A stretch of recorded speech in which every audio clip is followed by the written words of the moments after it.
It doesn't mean that Hillary would have been a good choice either. She was a terrible choice. She's a corrupt politician, one of the most unlikable people that's ever run for office. They were trying to get people to be supporting her just because she's a woman. This is going to be her history. Women, ladies, I stand with her. So there's all these women that have this blind allegiance towards this career politician, completely full of shit. She's been full of shit forever. But meanwhile, just a puppet of banks, and those people make shit piles of money from speeches, and there's major problems with the Clinton Foundation. It's not even around anymore. It's a dark legion. And meanwhile, she's doing all this Me Too talk. Her husband's a goddamn predator. Yeah. He's been a predator forever. Yeah. She said that Monica Lewinsky was a grown woman and it wasn't an abuse of power. Get the f*** out of here. How old is Monica? You won't believe what transpired in this heated debate when Joe Rogan took the gloves off and confronted Hillary Clinton about her political career.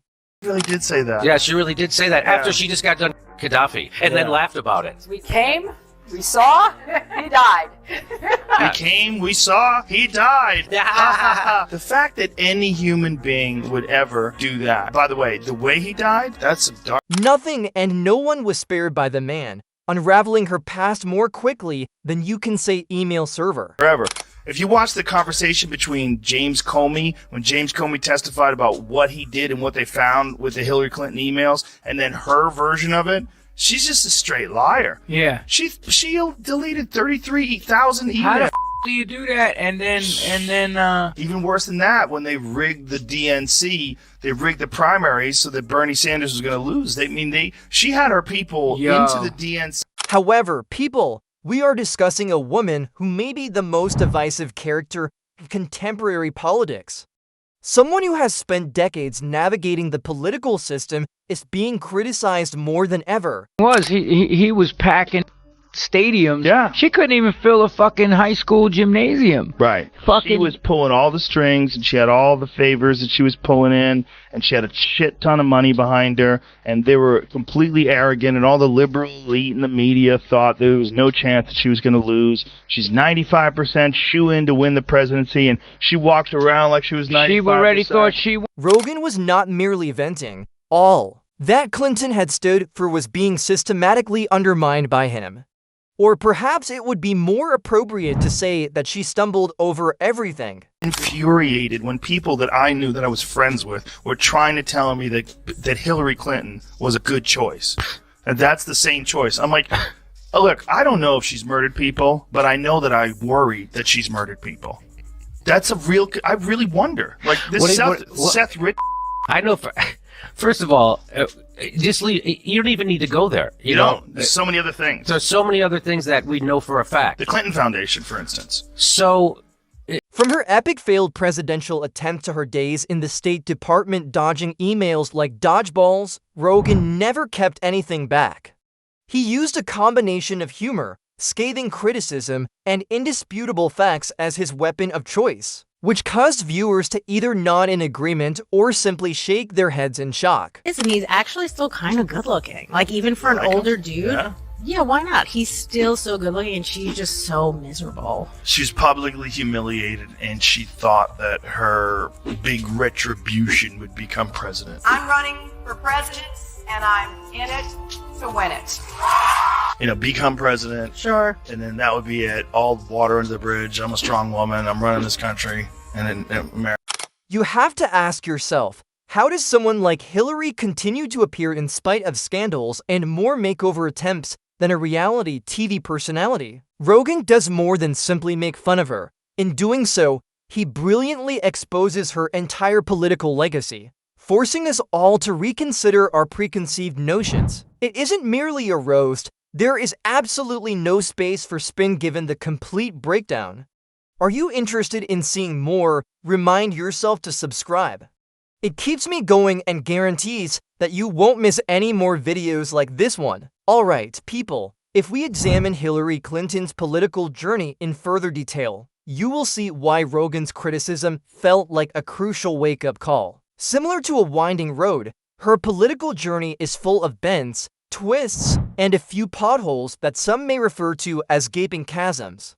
Hillary always sought for the pinnacle of American authority, from her early political days to her position As First Lady, one of the things I always point out, like, people want to talk progressive, you want to talk, being left-wing, and she didn't even believe in gay marriage until 2013. The best part was she was on NPR, which is this far right fringe organization, right? NPR, Terry Gross.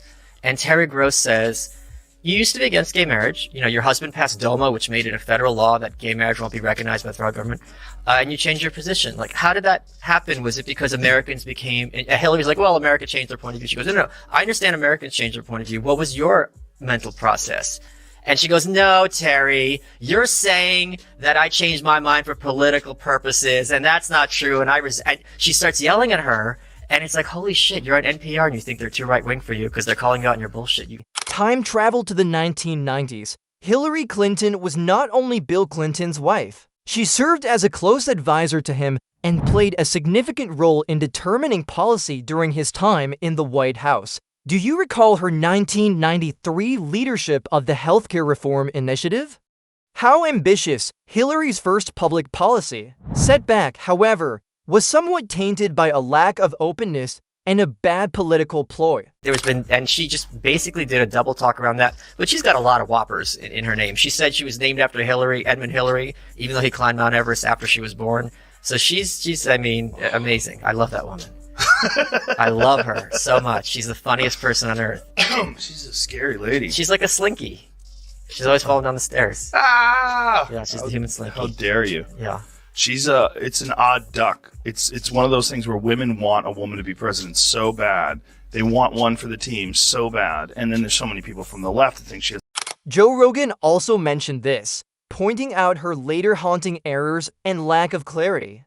The emails, that digital ghost in her closet that won't go away, should also be discussed. Has a very weird and I think shitty marriage. I don't think she has a husband who is in love with her or faithful to her. And I think I can't really blame him because she seems to have accepted this behavior since the inception of their marriage. And so past his prologue, you're going to get what you tolerate. What you permit, you promote. She spent all of her daughter's upbringing away. During her tenure as Secretary of State from 2009 to 2013, Hillary Clinton faced mounting scandals prior to her presidential campaign. Despite claiming it was for convenience, her own email server turned into a political disaster. The removal of 33,000 personal emails only served to heighten suspicion, particularly after Trump famously stated that she would be in jail if he were president. The FBI investigation into improperly handled secret material also plagued her. 2016 campaign, Rogan took this as evidence of her seeming disregard for scandals that could bring others to their knees, demonstrating her double standards. Her campaign strategy smacked of conceit, presuming victory was assured, and the DNC email dump reinforced accusations of partiality against Bernie Sanders, making the 2016 election itself a case study in mistakes. Next was Benghazi, the 2012 assault that claimed the lives of 4 Americans, including an ambassador. The political consequences was too great to be reversed by Clinton's congressional testimony.